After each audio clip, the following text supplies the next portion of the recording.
expect that there will be a joint statement in a short while from now. Delegation level talks happening right now. We have defense expert Maj Gen GD Bakshi joining us on the broadcast. General Bakshi, while the French president is in India, it's his fourth bilateral visit, and this is, of course, all eyes are going to be the strategic partnership that is in fact building up between France and India. But focus will be on the big Rafale deal, a potential deal. We do not know if it will be signed today or not, but from Safran engine to the 114 Rafales, we see that how India and France are only strengthening their defense ties. We are, as you very rightly said, expecting the mother of all deals to come through. Yeah. 114 Rafales to be purchased at the cost of $40 billion, 3.60 lakh crore rupees. It is the biggest single defense deal in India's history. It will be in India history once it comes through, and it should, because the Acquisition Council, the Central Acquisition Council, has already okayed it.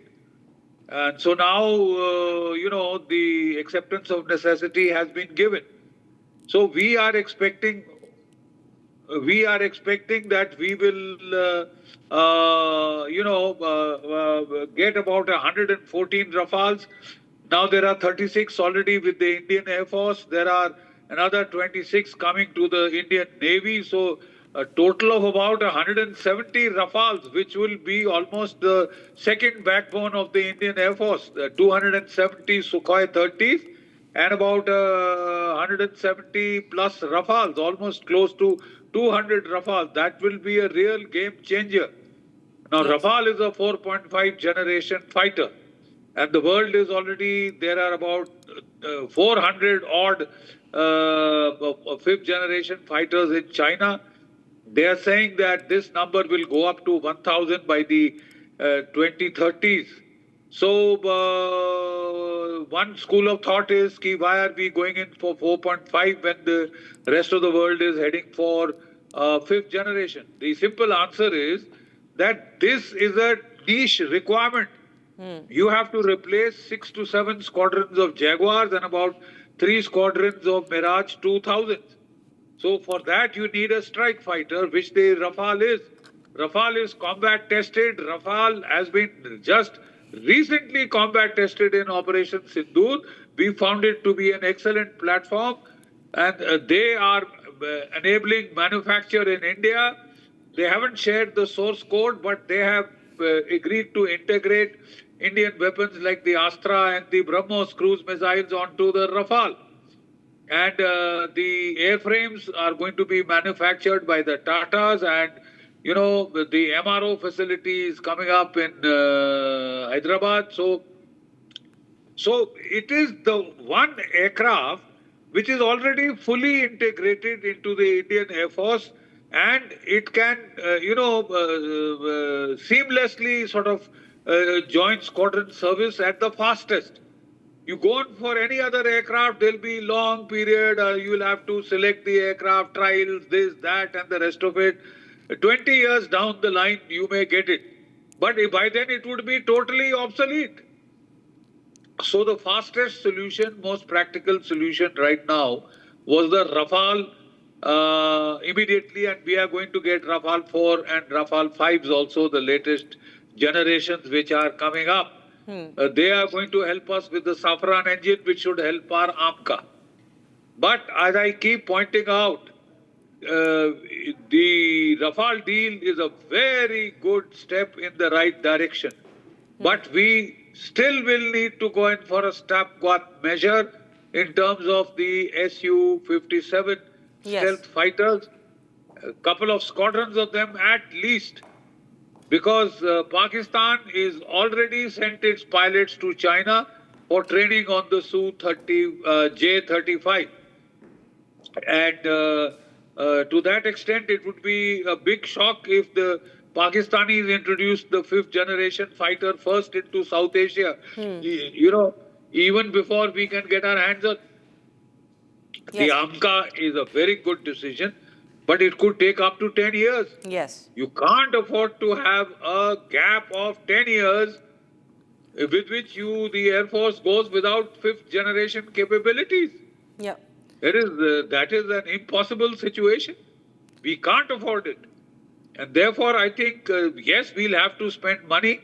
One is happy to see this government at last spending the big money that is needed to make India strong.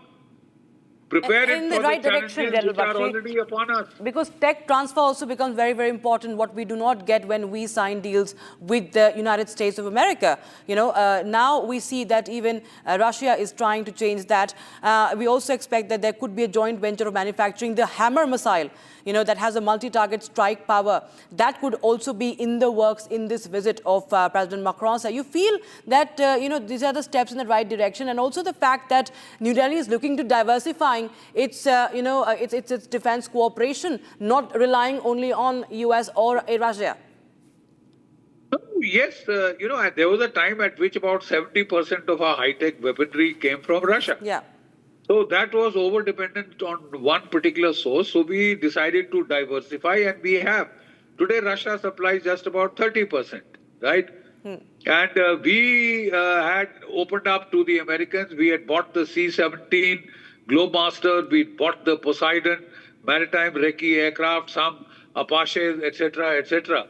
But then, unfortunately, we got stabbed in the back as far as the GE 404 engines are concerned.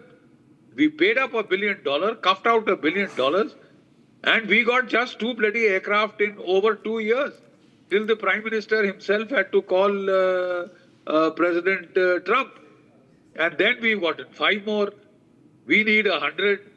We've already signed the deal for another 200. I don't know. Actually, frankly, I hope we won't regret that deal, because trust between India and the United States has been destroyed. Yes, we've now had the trade deal. Hopefully, that would be a major step towards the rebuilding of trust. But that trust will take those scars will take a long time to heal. And as far as the F-35 is concerned, they don't want to give us the rights to manufacture it in India. Yes. No source code, nothing, not even spare parts. Yes. And then they have the kill switch. They can shut it off anytime that they want, and that's the end of our billions and billions of dollars. And then we'll have to change the entire electronic spectrum of ours to accommodate this thing, and then they will decide where it should be parked, where it should be, who we can use it against. Indeed. So that's why do we have to spend billions of dollars for that? Absolutely. So that was a no-go.